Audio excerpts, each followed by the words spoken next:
Question number 6, Dr. Russell Norman. Mr. Speaker, my question is to the Prime Minister and asks, does he have confidence in his Minister for the Environment in light of the Auditor-General's report released yesterday that states, and I quote, "There is still some way to go if we are to halt and reverse the declining trends in freshwater quality"? The Honourable Dr. Nick Smith on behalf of the Prime Minister. Mr. Speaker, on behalf of the Prime Minister, yes, because this government has made more progress on addressing problems with freshwater management than any in recent history. Specific actions that have been taken, including the first national policy statement on freshwater management since the RMA came into effect in 1991, and the first regulations under the RMA on freshwater.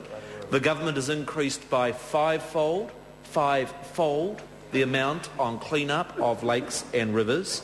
There's been a doubling in the fines for non-compliance with resource consents under the government's changes to the Resource Management Act, and we also note the highest levels of compliance with discharge consents since records began. Order.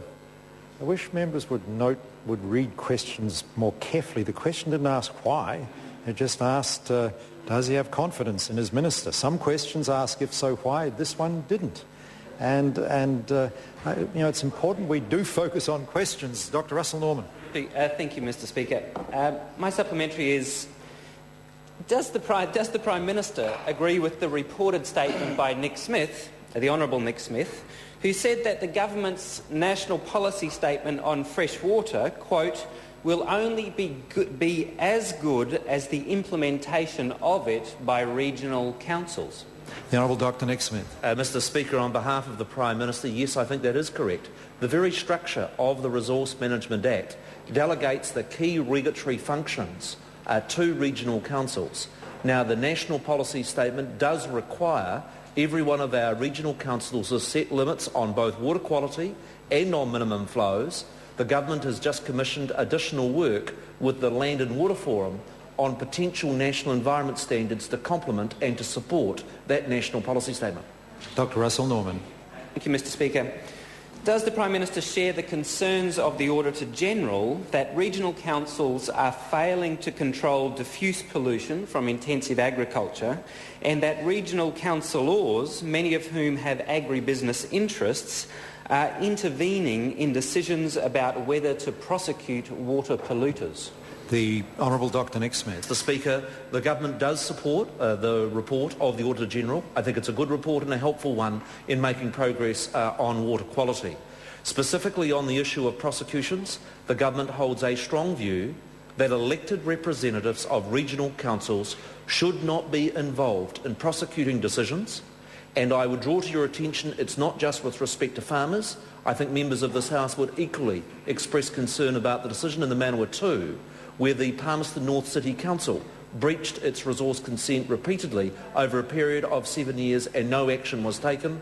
I am currently considering, on the suggestion of the National Party candidate in Palmerston North, a formal inquiry into the decisions around that so that government can provide greater guidance to councils around how they make those prosecution decisions. Dr. Russell Norman. Thank you, Mr. Speaker. Isn't the basic problem with the government's approach that it's relying on regional councils to set and enforce water quality standards when the Auditor-General has just told us, and the government's accepted it, that regional councils are profoundly compromised and are failing to protect our waterways? The Honourable Dr. Nick Smith. Speaker, on behalf of the Prime Minister, the member does not completely represent the Auditor-General's report. He was highly complimentary, for instance, of the Taranaki Regional Council, where he noted that they are making very good progress in improving freshwater quality. The truth is that there is a mixed bag of performance with regional councils. The very worst performance, of course, was Environment Canterbury. This government took decisive action to address that non-performance, action that has resulted in huge improvements in terms of compliance in that region, a clean-up plan for Lake Ellesmere, New Zealand's most polluted lake, and actions that were ironically opposed by this very member. Dr. Russell Norman. Thank you, Mr. Speaker.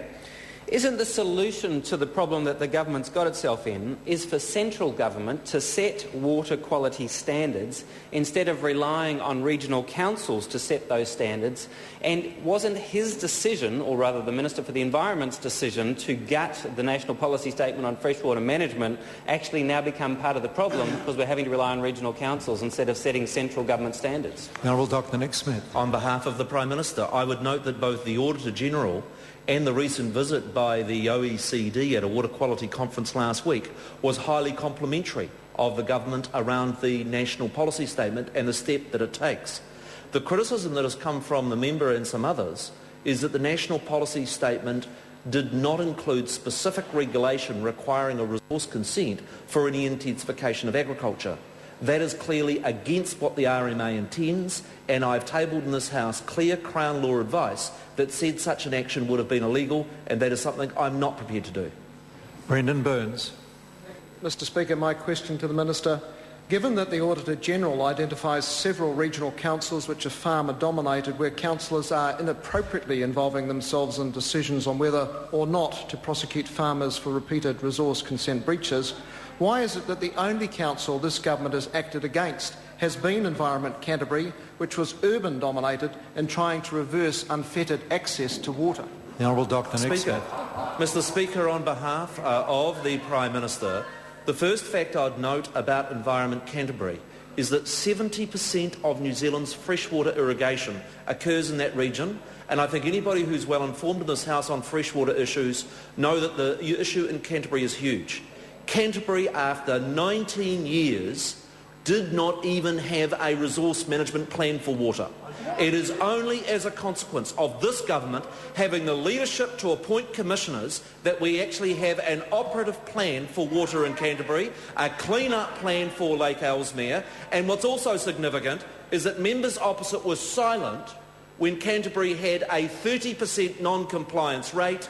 Now Canterbury has one of the highest levels of compliance with resource consents, and the House should welcome that improvement. Dr Russel Norman.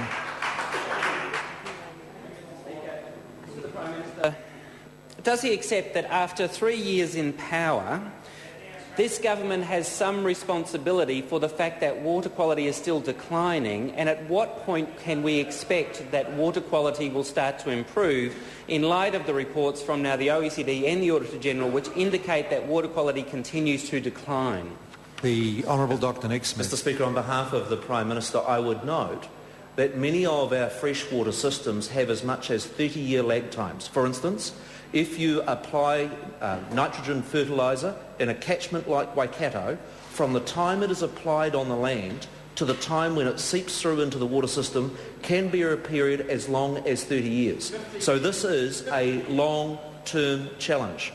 What I would say is you need only look at Lake Rotoiti, a lake that was in bad state, that has shown a massive improvement over the last 2 years as a consequence of the Fresh Start for Freshwater program. And we now have in 5 additional communities specific programs for the clean-up of lakes and water bodies, and that is something this House should be welcoming in terms of the progress we're making. Dr Russel Norman. Thank you, Mr Speaker. Given the concerns from the Auditor-General and many others about the ability of the current regulatory framework to actually control water pollution, and I'd refer the Prime Minister to the Cawthron Institute report which made similar claims, how can he have confidence that the government's irrigation subsidies won't lead to further intensification and further downstream pollution, especially in Canterbury? The Honourable Dr Nick Smith. Mr Speaker, on behalf of the Prime Minister, I would draw the member's attention to the very specific criteria around the Irrigation Acceleration Fund, and that is that the issues of sustainability and water quality must be dealt with in those applications.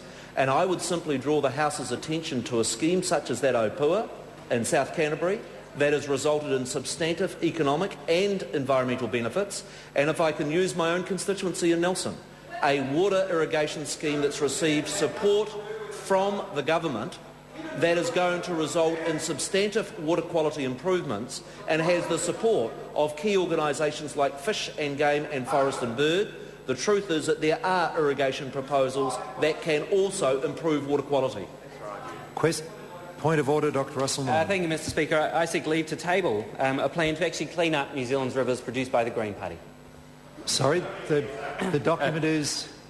Sorry, Mr Speaker, I spoke too quickly. I seek leave to table a plan to clean up New Zealand's rivers produced by the Green Party. Leave is sought to table that document. Is there any objection? There is no objection. Question number 7, Chester Borrows.